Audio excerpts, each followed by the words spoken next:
And he says, where's the sound coming from? Some war going on somewhere. During the previous discourse, while you explained release from suffering, am I audible to you at that end? Okay.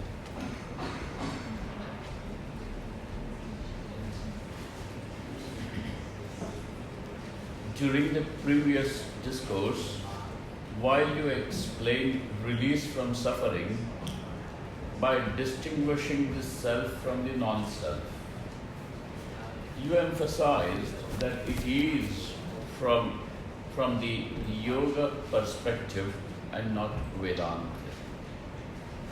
I wonder what is the main difference between the two on this. The yoga philosophy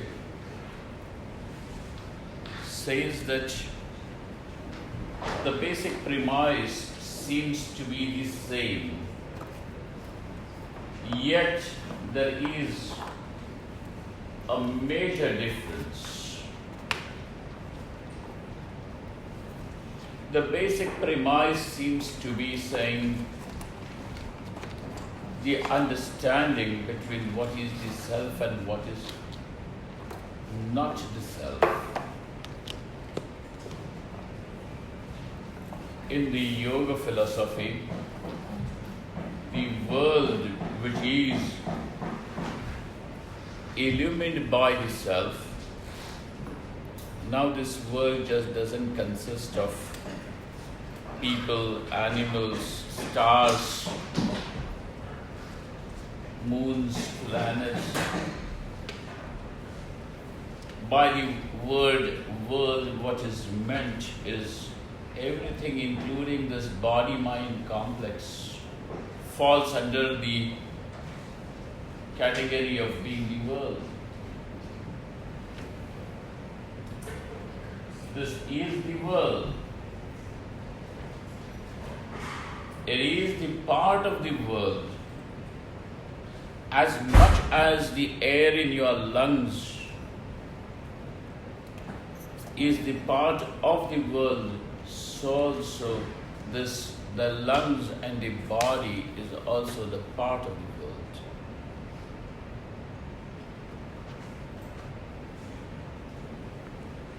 So the yoga says there are two parallel realities and both of them are totally independent.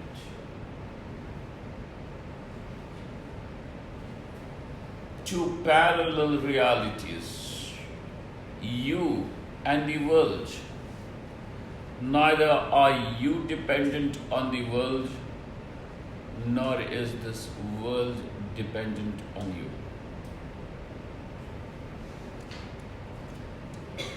A common man, anybody of us, is going to say, yes, there is I and the world, but I am dependent on the world.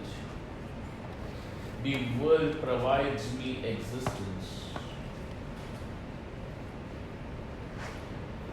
The world provides me existence, and therefore I am what I am.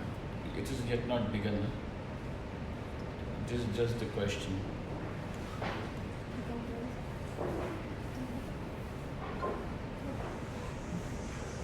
I'll tell you when to start so that, otherwise, like the other day, a lot of other things. Adjusting the tea and all that. So we are saying that I am dependent on the world, and yoga takes you a step further and says that you are not dependent on the world. You are saying that the world is not dependent on me. I am dependent on the world. I need the world. I need the people around me to confirm, to give me assurance. I need the physical world to give me and provide me the physical existence. So from your perspective, you are not independent. The world is independent. Yoga goes a little further into the inquiry and says, the world is not dependent, nor are you dependent. Your existence is not created, supported by the world. This is what yoga is saying.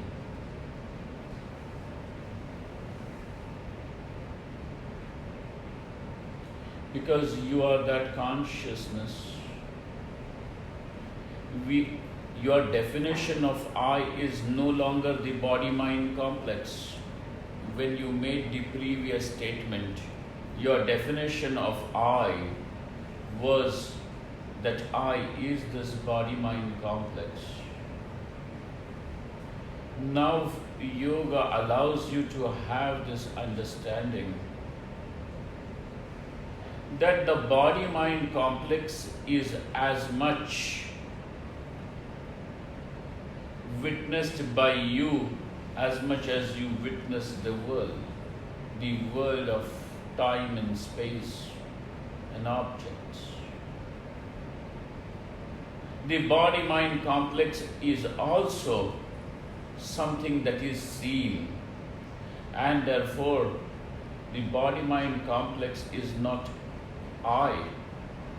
You are the seer. How can you be the seen? The position is never exchanged. The seer is always the seer and the seen is always the seen. Seer does not become the seen does not become the seer. There is no exchange of this position possible. Atma is Atma, Anatma is always Anatma.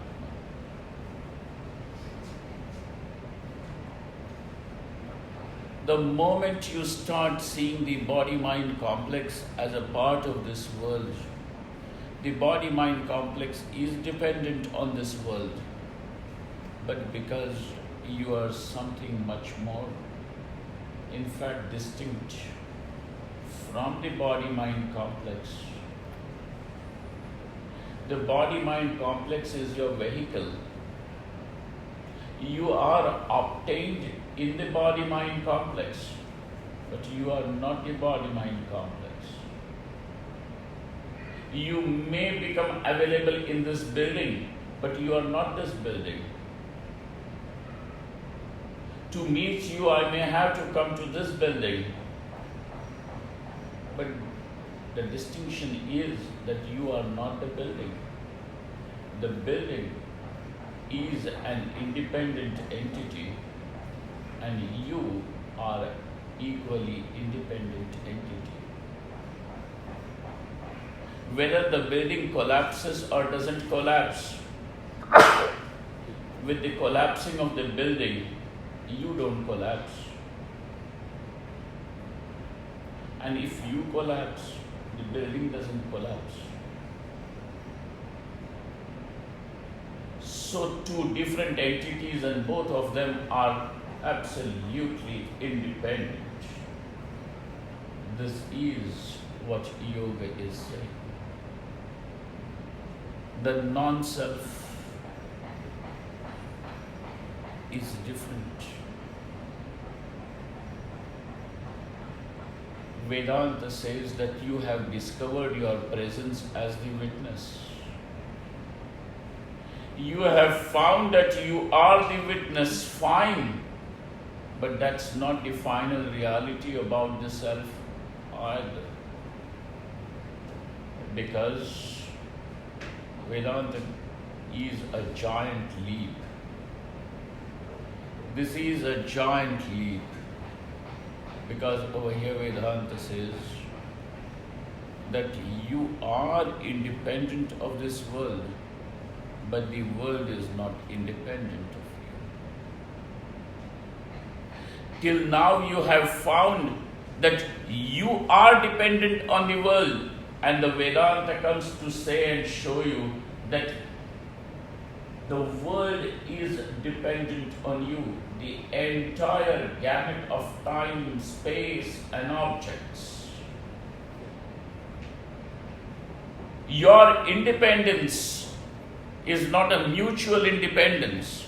Your independence is absolute independence.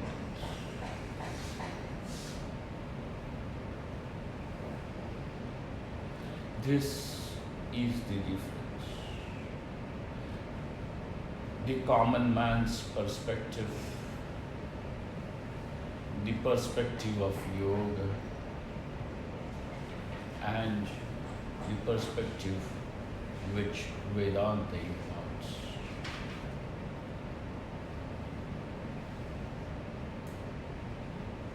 There are these three perspectives. In understanding and in seeing what Vedanta shows, there is absolute freedom, complete freedom. But in understanding what yoga says, it is freedom. Yet in that freedom there is a mention of something that is other than you. There is a presence of an element which is other than you. And Vedanta begins, today is Yoga Sutra we have to discuss. But I will just finish this with a little point to be made about, observation to be made about Vedanta. Great Vedanta says that as long as there is the presence of the other, the fear is going to continue. Bhayam. The fear will continue. Dvitiyadvai bhayam bhavati. The other, now that other can be anything. That whatever the other is going to be the source of fear. If there is some God which is other than you, that God is going to cast fear. If there is world which is other than you, the world is going to cast fear. Whatever is there other than you, known or unknown, it is the cause of fear. And as long as there is presence of the other, till then the fear is, and if the fear is, then the freedom is not absolute. Then why are we studying Yoga Sutra and Yoga? To me, yoga is something that paves the path to Vedanta. You can either jump directly from the first perspective to the third, or you can go gradually from the first to the second and second to the third. Your perspective is that I am dependent on the world,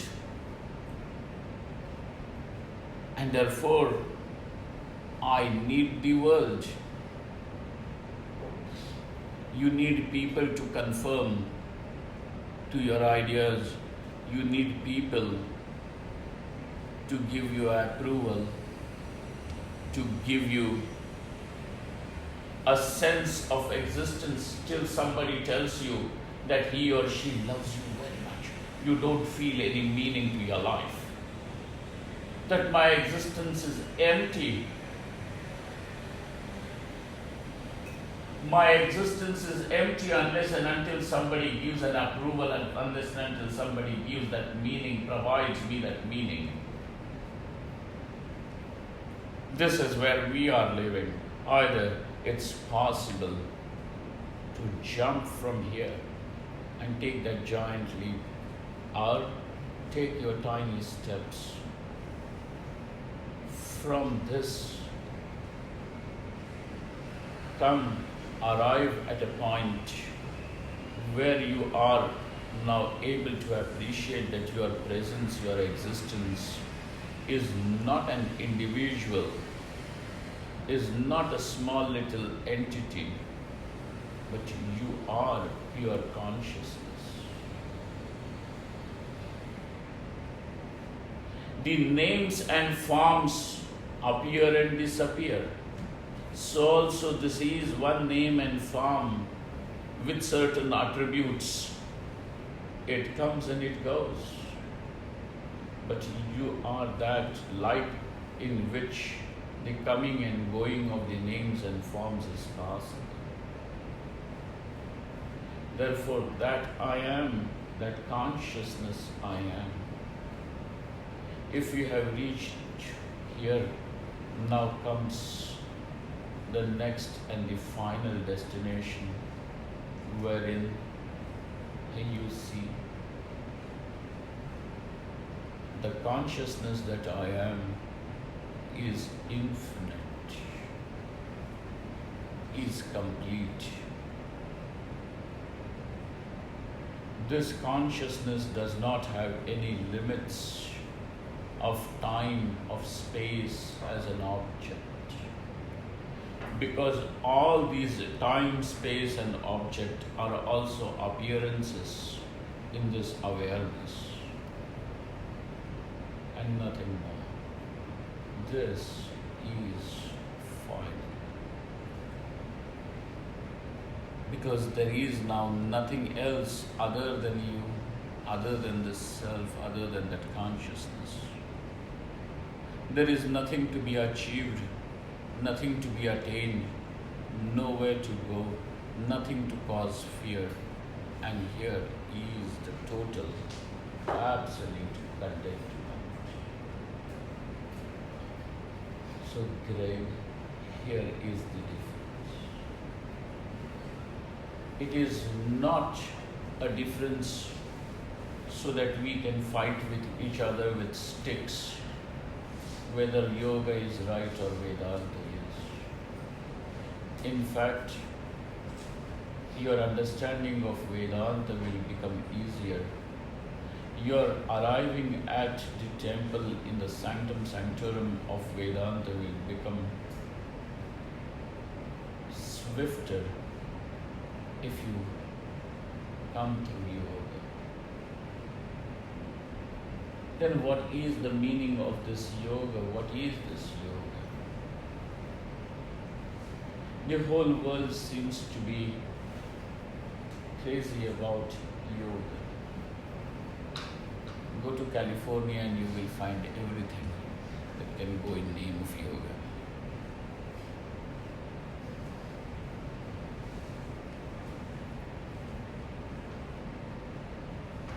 Everything.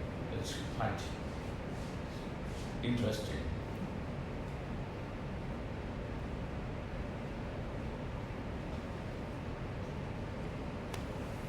So now let us study these Yoga Sutras.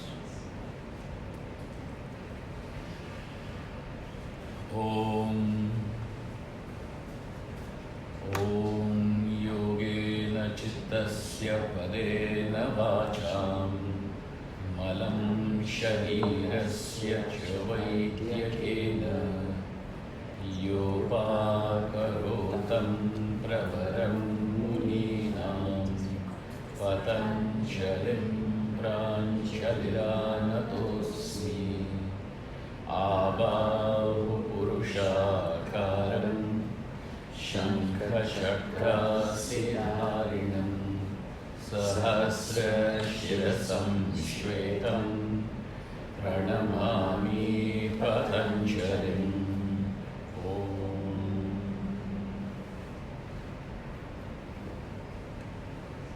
Bhagavan Patanjali is the author of these Yoga Sutras. The Yoga Sutras are divided in 4 sections, 4 chapters. Each chapter is called as Pada. Pada means a step, a foot, a leg, a section. Pada. So in 4 steps, just as a cow would stand firm on all the 4 steps,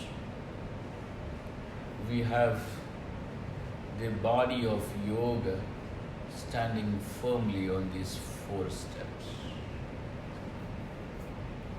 The first section, first chapter is called as Samadhi Pada. The second chapter is called as Sadhana Pada. The third is Vibhuti Pada, and the fourth is Kaivalya Pada.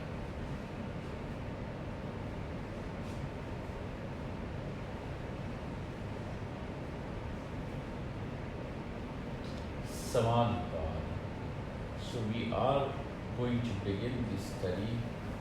This is a study. We are going to begin the studies of these sutras, as many as we can cover, sequentially. And as I have announced even before, that I'm not going to juggle call-out sections and discussions, but go sequentially. It is a tedious process. But be prepared if you want to be benefited.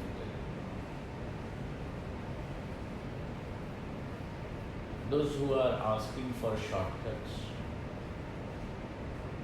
easy methods, are really not then capable of deserving it. I don't know if you people ever had it. Growing up in the Indian schools, we used to have our books of maths and all these sums exercises in the beginning, and their answers were given at the back. You had that? Yeah, too. And I don't think we boys ever did our homework. Whenever the teacher would ask, so your answer is perfect. Answer was right, but having the right answer is not the only thing. Going through the rigmarole of that process was important.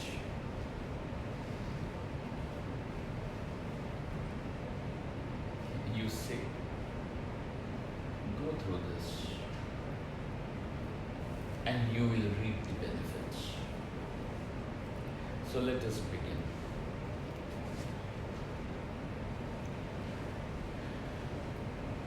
Would you repeat the sutra after me, please? Atha yoga anushasanam. Atha yoga anushasanam. Atha yoga anushasanam. Atha yoga anushasanam. Atha yoga anushasanam. Atha yoga anushasanam. Now begins the teaching of yoga. This is the inaugural sutra.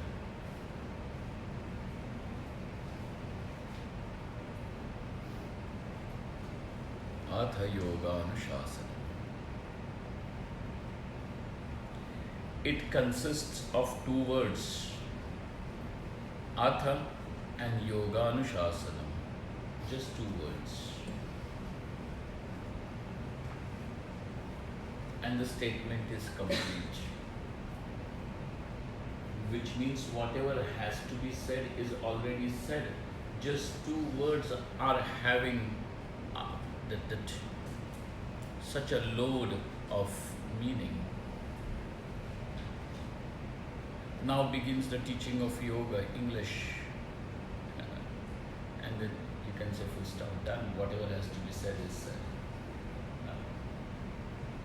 There is a whole lot of it.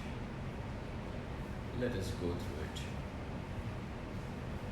George, for your sake, I'm doing the Bhoja Vritti, taking the help of Bhoja Vritti.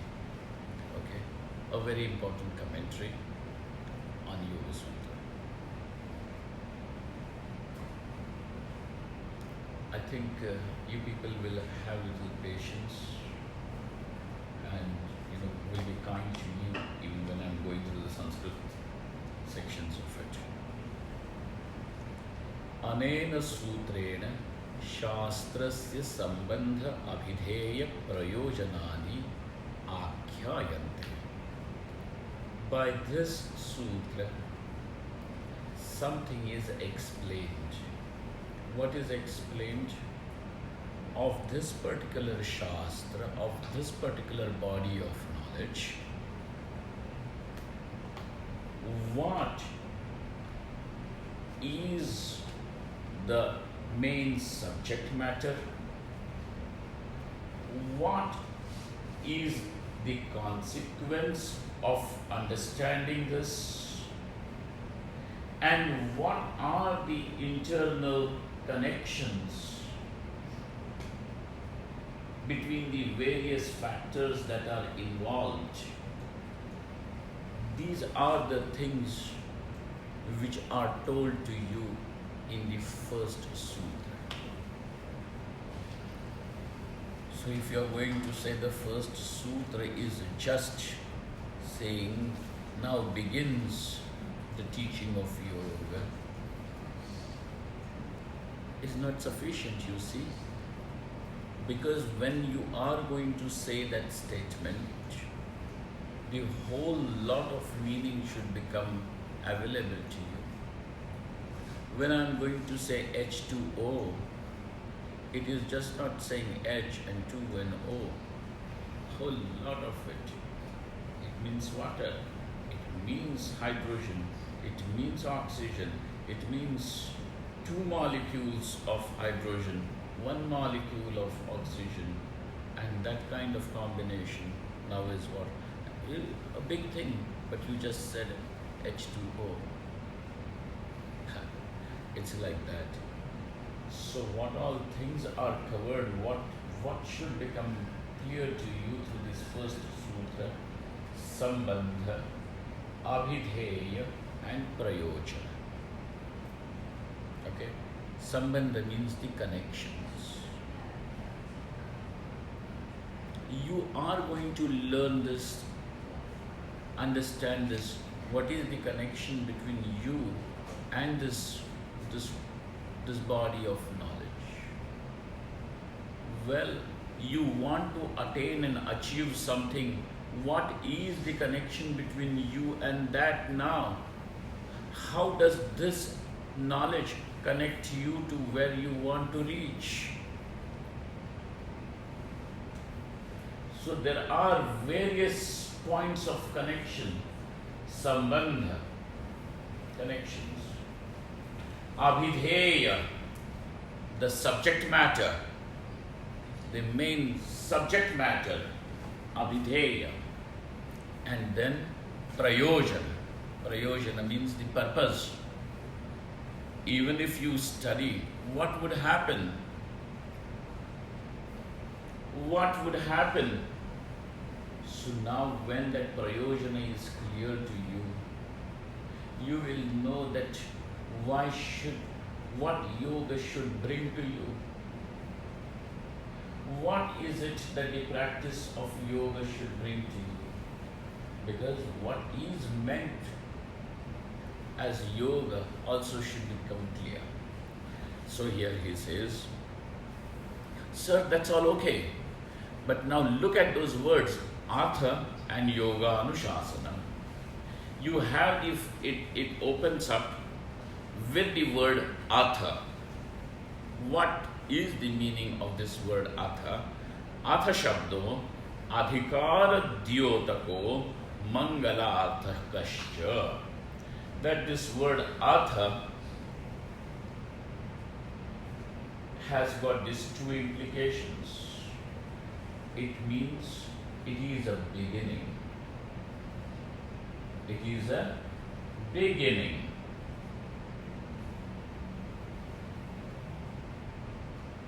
A beginning of an endeavor. Beginning. Adhikara. And then to what extent, up to where does this effort reach? Up to where? Up to where? Beginning from here, but up to where?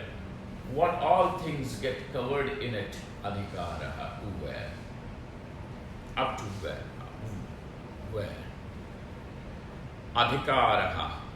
And then Mangalarthascha. Mangala means auspicious. That sound atha is auspicious.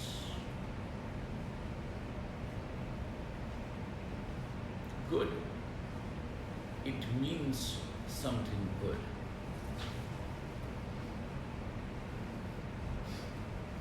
Mangalarthascha, auspicious. Then he says, there is word yoganushasanam. The word yoganushasanam is a compound word. You know what is a compound word? Like car park. Like car park. There is a park, there is a car, but car park is still something different. Car park means space where you can park the car.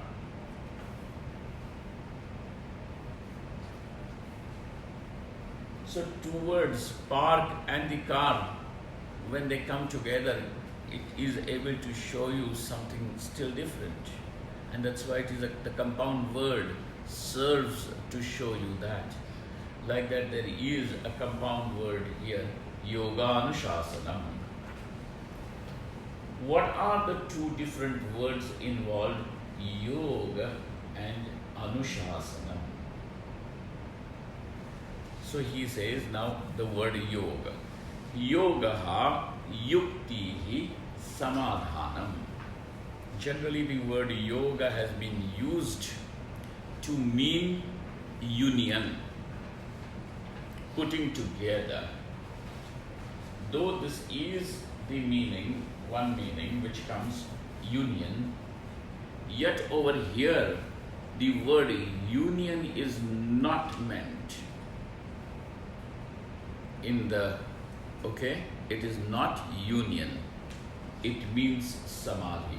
Sir, from where have you brought this kind of a meaning? And where did you bring that kind of a meaning? Samadhi. The meaning comes from two different verbal roots. I don't know if other Chinese also has got something like that. Do they have verbal roots? Latin, etc. has, right? Chinese, no, I don't think, because it's Victorian. Yeah. There is a verbal root from which the words are formed, whether they are nouns or verbs. They will have a verbal. The verbal root over here, if the word yoga can come from two different verbal roots. One is yujir yoge. If the verbal root is yujir, that would go to mean union. And the other verbal root is yuj samadho, in meaning samadhi. Out of these two verbal roots, which is meant over here, and he says it means samadhi.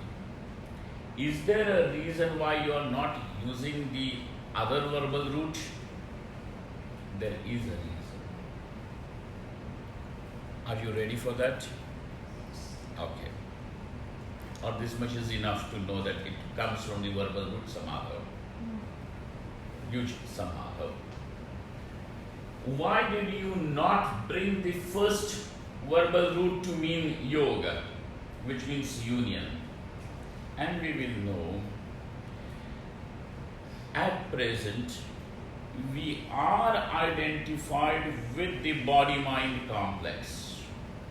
So there is this union with the body-mind complex. What would happen as a result of this samadhi is to see that you are distinct from the body-mind complex, and therefore it is not union, but it is distinction. It is not putting together, but it is actually showing the separation. And therefore, the word yoga over here means samadhi. What is this samadhi? We will come to it. Okay? Samadhi means generally people are going to visualize somebody sitting with his spine erect. Right? Enough. And then sleeping in between. Samadhi. Okay. Yoga yukti samadhanam. Yuja samadho.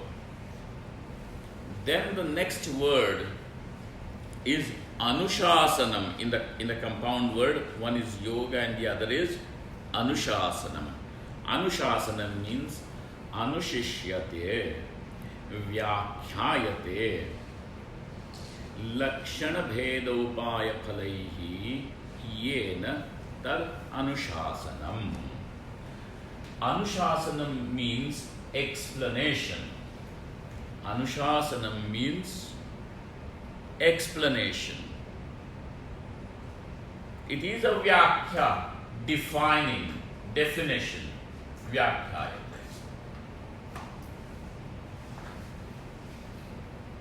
Okay? Then you should have said atha yoga vyakhyayate. Why anushasanam? So, when an explanation has got something more in it, then will it be called as anushasanam. What is there present in this explanation which qualifies it to be called as anushasanam? Bhoja says, lakshana bheda upaya phalaihi yena vyakhyayate tad anushasanam. When any explanation goes with covering all these things, what? It covers the distinguishing characteristics, lakshana. What you'll remember all this, okay? This is not a discourse where or teaching where you are just made to feel okay, some God is coming. Please, no God, etc. is going to come. You got to go yourself. You got to walk yourself.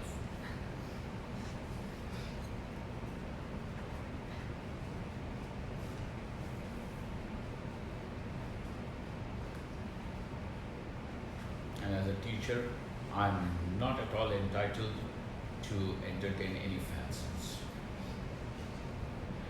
So now, Anushasanam will cover these things, the distinguishing characteristics. It is called as Lakshana. Very good. Lakshana. Then Bheda. Bheda means what are the different types, categories. So just when you are going to say Samadhi, it is not enough. There are various levels of Samadhi. There are various levels of Samadhi. Okay? So all those types, kinds, categories also have to be there. Lakshana Bheda. Then Upaya. What are the means of attaining it? Upaya means the means.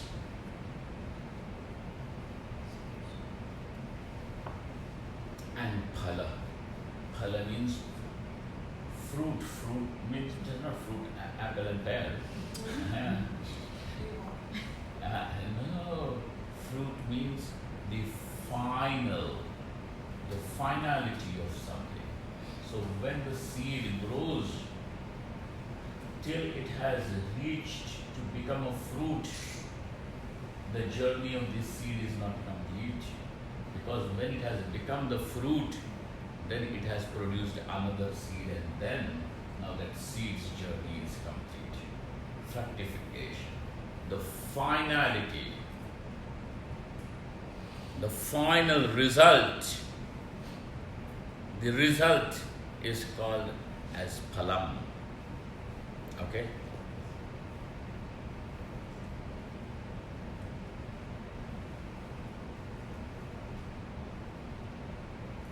Dakshaji, and the pronunciation will be phalam, it will not be phalam. Okay? The pronunciation is labial, pha. So in Sanskrit we do not have fa, like father. We will have phalam. If you are going to say phalam, it's wrong. You know, it generally goes unnoticed. Karmafal, alfal kya? Phalam. In English you don't say father. Father, that's okay. Philosophy. Physics. It's okay. We Indians do that because it is a labial pronunciation. When it becomes father, it is semi-labial. It is dental and labial. Father. You see? The air will rub against the teeth and the lips. Father. But when you are going to say phalam, it will be purely labial. Phalam. Got it? Okay. No, never mind. Swamiji, why do they often put the PH when they transliterate? Often they will put PHALA Phalam. after the.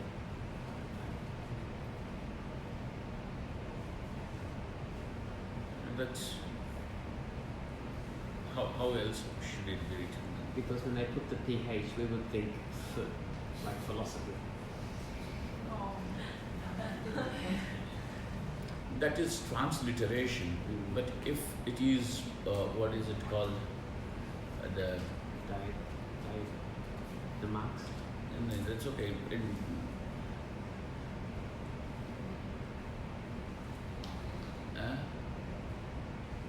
The science, the science of pronunciation. What is it called? Diacritics. Huh? No. Phonetic. If it is written phonetically, then it will be different. This is just transliteration. It is not phonetic representation. Okay? Chala. Never mind. What is called as Anushasanam? Anushasanam basically means explanation. But when would that explanation become Anushasanam? When it covers all these four things. What all? Whatever you just said. Veda, Upaya, and Phala. Correct. Phala. Lakshana, Veda, Upaya, and Phala. Okay? These four things. Anushasanam. Kasya Anushasanam? Of what? What is being explained over here? Yoga. What is that yoga? Samadhi. We will come to it. Yogasya Anushasanam, Yoga Anushasanam. So now this explanation is about yoga, and therefore the compound word Yoga Anushasanam. Okay? Yoga Anushasanam. Tada Shastra Parisamaptehe Adhikrutam Bodhavyam Ityarthaha, which means beginning from here till the final Sutra of the Discourse, what is going to be discussed is yoga. What is going to be discussed, what is the main focus on yoga? That's why it is tada shastra parisamaptehe adhikritam bodhavyam ityarthaha. Tatra shastrasya vyutpadyataya yogaha sasadhanaha saphalo abhideyaha. Now, through this shastra, through this body of knowledge, now I'm going to use the word shastra for body of knowledge. Okay? Shastra. Through this body of knowledge, shastram, what will happen? Vyutpadyataya. Something that should be, that is created, produced, or the understanding which is produced is about what? Yoga. It is yoga. How is this yoga? The yoga will be explained to you along with its means. Now, there are different means. Why are there different means? Because there are different people. And each one of us has different capacity. And because we all have different capacities, the means are going to be different. Those who have got more money, they have a different means of traveling. Those who have more time, they have a different means of traveling. Those who have more energy and time, they have a different means of traveling. You see? So going from one place to another, if you have less time but more money, you can take a flight. You have more time but less money, you can take a bus or something. And if you have more time and more energy, you can bicycle to the next town or city. You see? Depends. So the bus, the aeroplane, the bicycle, these are all various means of traveling. So now this yoga is going to be told to you with different means. Why different means? Because people have different capacities. That's why sasadhanaha, saphalaha, along with what are the results of those sadhanas, means it will be explained. Abhideyaha, yogaha, abhideyaha. Then tad vyutpadanancha phalam. What is meant by phalam, the result? When this yoga is produced, just not the understanding, when a person attains the state of samadhi, this is the result of the studies. The studies is not meant so that you can go and talk to other people about it. No, it will become phalitam, it will be fructified when there will be the rise of samadhi in you. Yogaha vyutpadyataya. Okay? Tad vyutpadanancha phalam. Vyutpaditasya yogasya kaivalyam phalam. Now you may attain samadhi, but because of samadhi, what happens? And he says, because of samadhi, there is a kaivalyam. The kaivalyam is a technical word which the yoga people use for liberation. Okay?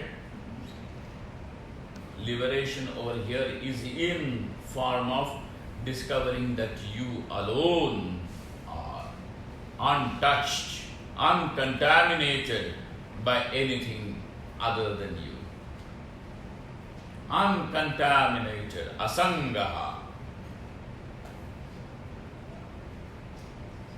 To find that pure consciousness you are, just that is Kaivalyam. Therefore, we are afraid of being alone. Why are you being afraid of alone? Because there is someone other than you. Either make him the friend or eliminate him. So as long as there is a presence of other, it is going to become fear. There is a different thing. But over here, what it means is Kaivalyam. So that Samadhi is also not final. That Samadhi should lead to Kaivalyam. When this happens, this is the finality. So this is the phalam. Shastra abhidheyayoho pratipadya pratipadaka bhava lakshana sambandha. What is the connection between this state of liberation and the studies that you are doing? Between the yoga and the studies, between this body of knowledge? Abhidheya, what is that? Pratipadya, pratipadaka.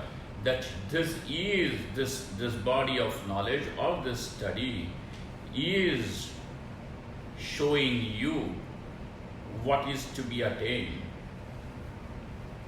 So that is what is to be attained, and this is what shows you what should be attained.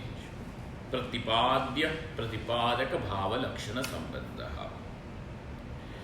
Abhidheyasya yogasya tat phalasya cha kaivalyasya sadhya sadhana bhava sambandha. Now, the relationship, the connection between yoga and kaivalyam, between these two is yoga is the means and kaivalyam is the end.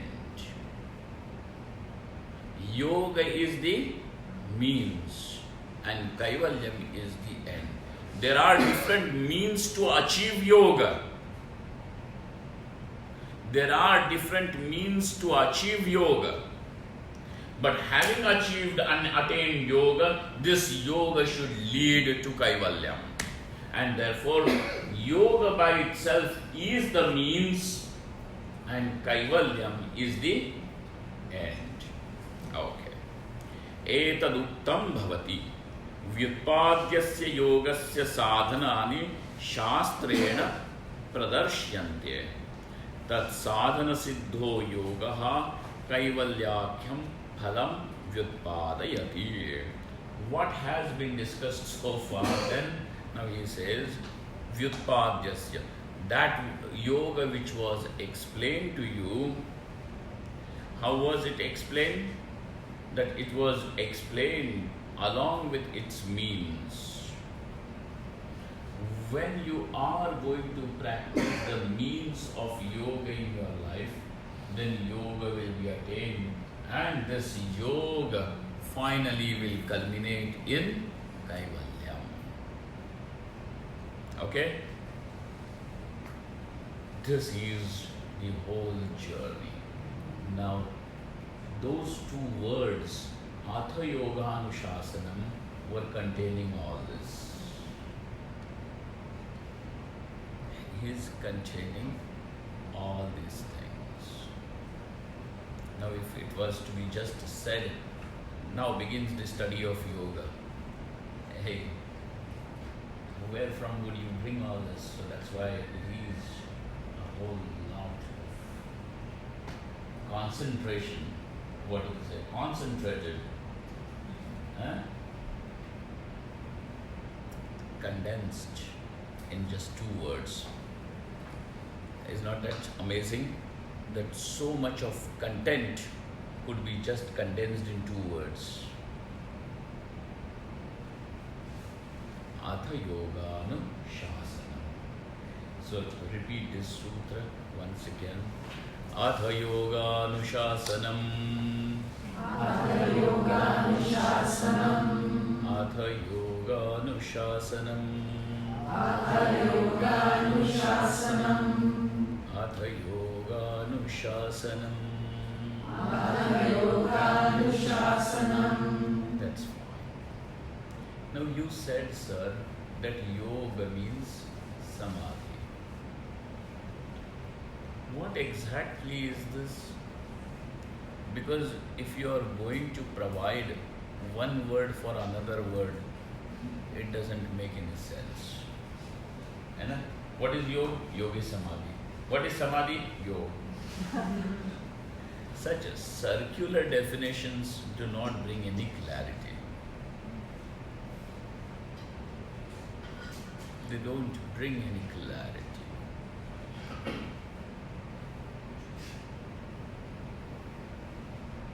It should produce understanding. It should not just increase vocabulary.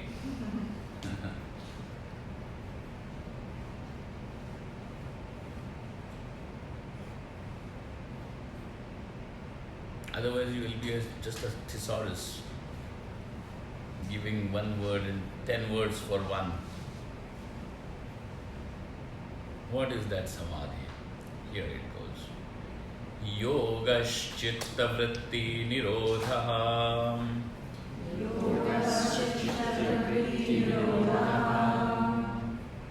Pay attention to the sounds that I am producing. Yogaschitta vritti nirodha. Yogaschitta vritti nirodha. Yogaschitta vritti nirodha. Yogaschitta vritti nirodha. Inadvertently we will say yogas chitta vritti nirodha. Yogas nahi. Yogaschitta vritti. Sure. It's not the.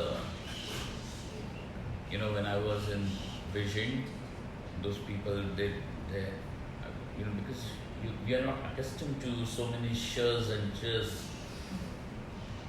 I was almost to a point harassed. This is wrong. Whatever sound that I may produce, they would say wrong. Shishya. Wrong. Shishya. Wrong. Wrong? Yeah, see? But whatever I said was wrong, right? No Shishya. H. Shishya. C. X. Just X. But I can't say X there. C. See? No, this becomes wrong. Because we are not accustomed Just to a it. T. See it. C. See it. The back of the Back of this. Okay. Alright. Back of the teeth, front of the thighs. So Iyengar.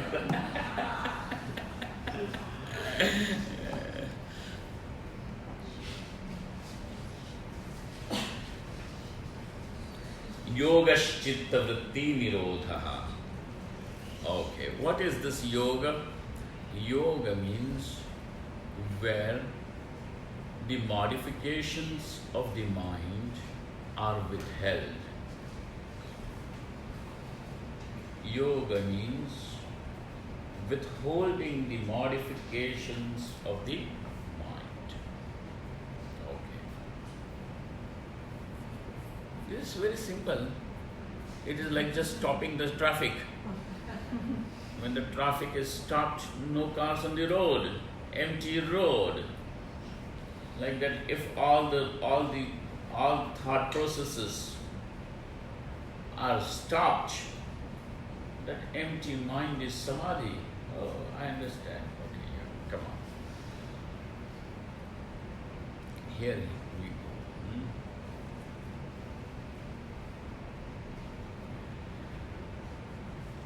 Chittasya nirmala sattva parinama rupasya ya vrittayah angangi bhava parinama rupaha tasam nirodho bahirmukhataya parinati vichchedat antarmukhataya pratiloma parinamena swakarane layo yogaha iti akhyayate.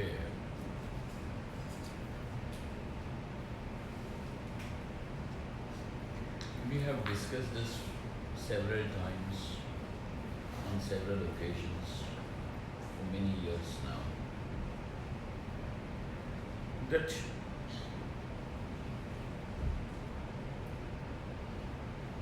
the material or the medium through which the identification takes place is the thought. And if the thought is not there, then the identification, the medium for identification is also not there. And in this identification is born the ego. And by that ego I mean this small little individual, this entity who is now claiming, I am the doer, I am the doer, I am the doer. He goes about beating his chest, like gorilla. And that is that ego. I am the doer. Ego, pride, arrogance, all these words we get mixed up and use them as if they are synonyms. We don't pay attention to it. He is a very egoistic person. All that we mean to say is he is very arrogant. He is very vain.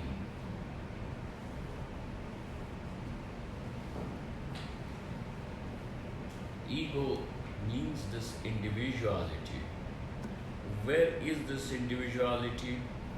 This individuality, that entity that you claim yourself to be, is only in the thought. And therefore, if the thought is not there, how are you? How would you be if the thought does not define you? I am a man, I am a woman, I am good, I am bad, I am beautiful, I am ugly. Are these all not definitions? And are these definitions not concepts? Are you a concept or are you a reality? Good, bad, rich, poor, beautiful, ugly, holy, profane. Are these not all just concepts? These concepts exist in thoughts. But are you also a concept who exists in the thought? Or are you independent of the thought? Concepts are not independent of thought. Are you independent of the thought? Or are you also existing in the thought? If you are existing in the thought, you are only a conceptual existence. I am rich can be changed to I am poor. I am poor can get changed into I am rich. I am beautiful can change into I am ugly. I am ugly can change into I am beautiful. I am good can change to I am bad, and bad can change to I am. So bad, good, beautiful, ugly, rich, poor, young, old, man, woman, these are all changeable, these are all variables. Whereas I am is constant. I am. If the I am was not present, where would this good, bad, beautiful, ugly rest? What was the substratum on which these adjectives could? What is the substantive for all these adjectives?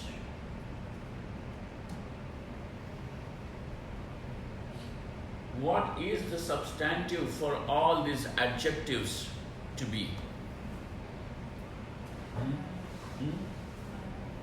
I am is the substantive. Now the question is the substantive and the adjective one and the same? Is I am equivalent to bad, good, beautiful, ugly, rich, poor? Is that? If it is not, then go discover yourself. find that you are independent of all these concepts. These concepts are existing in the thought. They require thought as a material to exist. But you don't require thought to prove your existence. If this is the case, let the thoughts halt and over there discover how are you without any definition provided by the thought.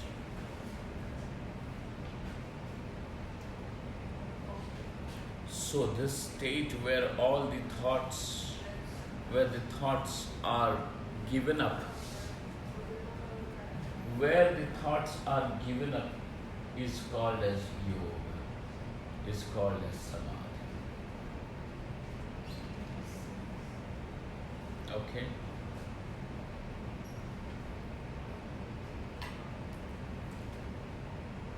What happened now to this? All my knowledge has gone there. No, it has come back. Knowledge is retrieved. Chittasya nirmalasattva parinamu rupasya yavrittayah angangi bhava parinamu rupaha tasam nirodho. This nirodha, this giving up or withholding, suspending the thoughts. What are these thoughts? These thoughts are modifications. Modifications of the mind. The mind itself modifies into thought A, into thought B, C, D, and the millions of thoughts are there. So chittasya, and what is this chitta? What is this mind? This mind is also basically a parinama. It is also a modification. Modifications of the mind are called as thoughts. But this mind by itself is also a modification. And it is the modification of this sattva guna. Of these three basic materials which are there in the existence of this material world, which is sattva, raja and tama. Mind is the modification of sattva guna. Nirmala sattvasya, nirmala sattva parinama rupasya, yavrittayaha. Now those vrittis, these thoughts which are the modifications of the mind, how are they? They don't exist as something other than the mind, like the wave and the stream. The wave and the stream. The waves are like the limbs, parts of the stream. Anga and angi. So mind is the body and the thoughts which are the modifications, they are the anga, which means they are the parts. This is the body and the parts. Okay? So now here it goes. Tasam nirodha, where stopping of these thoughts. What are thoughts? Modifications. Modifications of mind. What is mind? Modification. Modification of sattva. Okay? Is this clear up to this point? Now, stopping of these is yoga. Nirodha. What? What do you mean by stopping, sir? Do we want some policeman to stand with a whistle? In Hong Kong Kong you don't have policemen, right? With whistles, you have? Still have, okay. What is that stopping? What do you mean by this stopping? What is this nirodha? This needs to be explained. This needs to be said. But then we will see it tomorrow. After At the 2:30.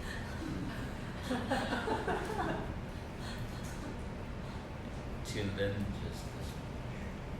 Okay.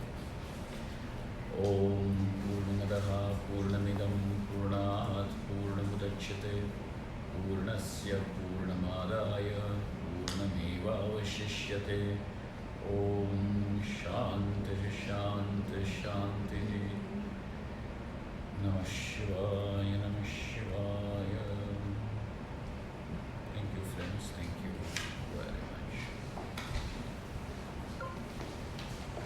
Swamiji, can I ask a question? Yes, Devika. We discussed earlier that samadhi is different types and samadhi should lead to kaivalya. Correct. Kaivalya is liberation. Correct. So that means samadhi is not the ultimate, so there are 9 steps? Yes, Samadhi is not the ultimate. Samadhi is the means. The means are meaningful only in reference to the end.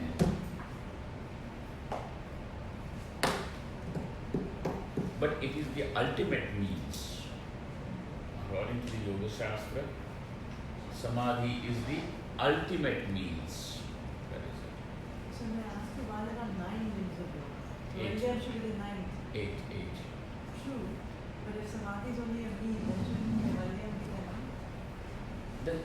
The Kaivalya is not a means, right? Kaivalya is the end. That's it.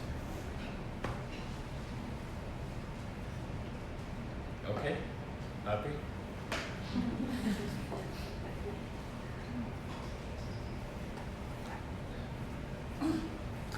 Yes, Can I ask something about last night?